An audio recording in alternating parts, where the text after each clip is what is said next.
Pizza Hut has been one of the best and worst jobs I've ever had. I'll start with the reasons why it's been good before jumping right into the bad stuff. It's going to make explaining what happened to me last night a lot easier if you know a little backstory. For a business that constantly reminds me how cheap it is, it pays me well enough as assistant manager. The work is typically repetitive and simple, and my days there usually melt together as it's more or less the same routine every day. Deal with customers, make the pizzas and wings, call the Pepsi company and complain our order is late for the third time in a row. There's the odd time when things get tense. We get angrier, complaining customers every few days. But every workplace that deals with customer service gets those. Thankfully, it never usually takes more than a free pizza or a credit on their next order to make them happy again. For the past 11 months, I've been the restaurant's main closer. My shifts never change, from 4 to 11 or 4 to 12 on Fridays and Saturdays. Once in a while, I'll get scheduled for a 10 to 6 or 11 to 7 shift if one of our openers is sick, but that's pretty rare. However, it does happen. Since I live in such a small town, my Pizza Hut only deals with takeout and delivery orders. There's no dining area at all, except a couple bar tables and stools by the main entrance for people to wait for their order. The front lobby of the restaurant is tiny, and the kitchen is no exception. The entire back area is pretty much one big room, with a little area behind a wall in the back that doubles as prep area and office. There is no break room or employee bathroom. We do have one bathroom at the front for customers, right next to the pop cooler by the entrance to the kitchen. Now that you know a little about how the restaurant looks and runs, I'll move on to why it isn't a good place to work at the best of times. First off, I'm one of the only 5 people that work there. My boss and 2 of my other employees are contract workers from India, so English isn't their first language. They never talk in English when it's just me and them, so I'm always a little out of the loop. My other coworker works only part-time since she's still in high school. So with her there only a few hours a week, I spend a majority of my time working without talking too much to my other coworkers. It can get pretty lonely. Now, a little about me. I just turned 20. I'm a smaller female and I live about 10 minutes away from work. That's 10 minutes walking one way. I don't have my license or a car. This typically doesn't bother me, but it does get kind of scary when I'm walking home in the dark after midnight. Thankfully, the walk to my house is in a pretty good part of town. I've yet to run into any real issues. Other than the language barrier between me and most of my coworkers, the only real problem comes from the night shifts. Since one person is fully capable of doing all the closing duties, I am left there by myself from 8 p.m. onwards. This means I have to answer the phones, help the customers, and make all the orders. It's not usually busy, so I never have a problem with that. Unless there's the odd time where I get 4 or 5 orders at once. But I am really fast at making pizzas. I can usually get them made and in the oven within a minute and a half of the order being taken. The real problem with being alone on closing shifts explains it within this very sentence. I'm there all alone. It can be kinda spooky sometimes, if there's someone weird that comes in. Anyone could rob me or hurt me, and there would be no one there to help me. I've talked to my boss about my concerns, but he always dismisses me saying, "I'm a phone call away if you need help. We should not have to pay a second person to do your job." Jerk. Last night, I worked my usual close. Since it was Sunday, I only had to stay until 11, but it felt like I was there for hours more. Last night, my fears of what would happen when I was alone came true. My shift went normally for half a day. By the time 8 rolled around, I'd said goodbye to my morning crew and had already started on the closing checklist. Weird stuff started happening around 9:30. I was making dough in the back, taking my time with it since there was not much else to do. I heard the beep beep of the doorbell, and automatically I spun around looking up at the TV displaying real-time footage of the front lobby. I stared at it for a few seconds, confused. The front was empty, and I could not see anyone out the windows outside. Convinced I had imagined it, I carried on with my dough. I greased and oiled 5 more pans, finishing the stack. I stacked them on top of each other and picked them up, turning around to check the camera again before I carried the dough into the walk-in cooler. My heart leaped painfully in my chest and I fumbled with the stack, nearly dropping them all on the floor. A man was standing in the lobby, peering into the kitchen. At once, I set the pans down, wiping my hands on my apron before I ran out to greet him. He had shocked me, but I got over it quickly. I figured he must have been standing in the blind spot last time I checked the camera. The spot where I used to hide when taking extra breaks so my boss couldn't see what I was doing. "Hi there," I called out as I walked quickly over. "Sorry about that. I didn't see you come in. What would you like to order?"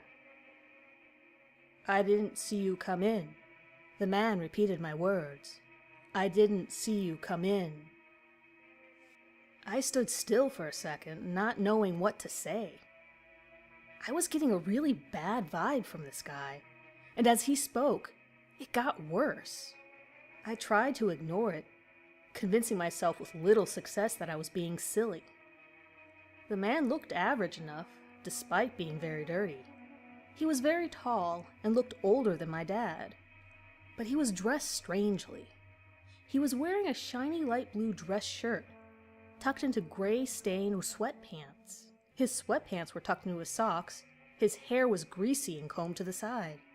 His pockets were stuffed with what appeared to be all the mints I had in the jar near the menus. He smelled like he hadn't had a shower in weeks. "Can I take your order?" I asked again, but my voice lacked questioning. It sounded more like a timid statement, and I wondered what this guy's problem was. It took a long time, but finally he ordered a small pepperoni pizza with 8 boneless wings. I rang his order in quickly, happy he had finally said something. I couldn't help noticing the way his mouth moved when he talked. It went just straight up and down, like a doll. He didn't have any teeth and his breath nearly made me gag. "I'll have your order ready in 10 minutes, I said, placing his change on the table. I thanked him again and walked into the kitchen, wishing there was a door instead of an empty frame leading into the kitchen. I didn't want him to get curious and look in again. I went into the walk-in, grabbing a small pan to make his pizza. Before I got started on it, I checked the camera again, feeling a little better when I saw the man sitting at the bar table reading what looked like a menu from the front counter. Convinced he was just not all there and most likely homeless, I ignored my gut feeling that something was wrong and prepared his order. I had the pizza in the oven in under 30 seconds. I dropped his wings in a basket and set the timer on the fryer, 6 minutes to kill before they're ready. I took this as an opportunity to check my phone. I picked it up just in time. I was receiving a call from my friend Lana. "Hey," I said into the phone. "You caught me just as I was taking a few minutes break. What's up?" "Hurry up and be done with work," Lana cried, sounding irritated. "I'm so bored." "1 more hour," I said after glancing at the clock. 10 p.m. I was startled by this. It felt like I had just looked at the clock. Half an hour had gone by since the man had come in. "Lana, you should walk over and pick me up," I said in a low voice. "There's this weirdo here and he's giving me the creeps." "Are you alone again?" Lana asked, sounding concerned. "Yeah," I mumbled into the phone. "I tried to talk to my boss about it again, but he never does anything. Anyways, I'll see you in a bit." I hung up the phone just as the fryer timer started to beep. The wings were done. I threw my phone in my bag and walked around the corner to the main part of the kitchen. I sauced the wings and cut the pizza, carrying the order to the front, while looking forward to seeing the man leave. I looked around and felt my knees grow weak again. The front was empty. The stool the man had been sitting on was jutted out.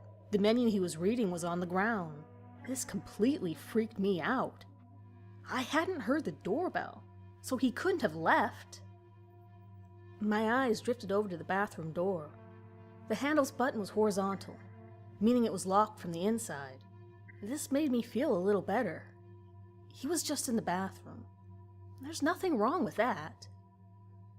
I stood at the till, aimlessly looking through stuff as I waited for him to come out so I could give him his order. I looked down at the bottom of the screen at my time. 10:15 p.m. 10:21 p.m. 10:34 p.m. He had been in there for a good half hour before I mustered the courage to knock on the door. "Everything all right in there?" I called out. At once, I could hear shuffling, as if I had startled him. I backed up, preparing for him to come out. The shuffling then stopped, but he still didn't open the door. I walked closer again, raising my fist to bang on the door again when I heard a click. The door had unlocked. 10:40 p.m. I was at a loss for what to do. I had grown very paranoid, and I now knew something was wrong. But at the same time, I couldn't just stand there and wait for something to happen. It was 20 minutes to close, and I still had a few things to do.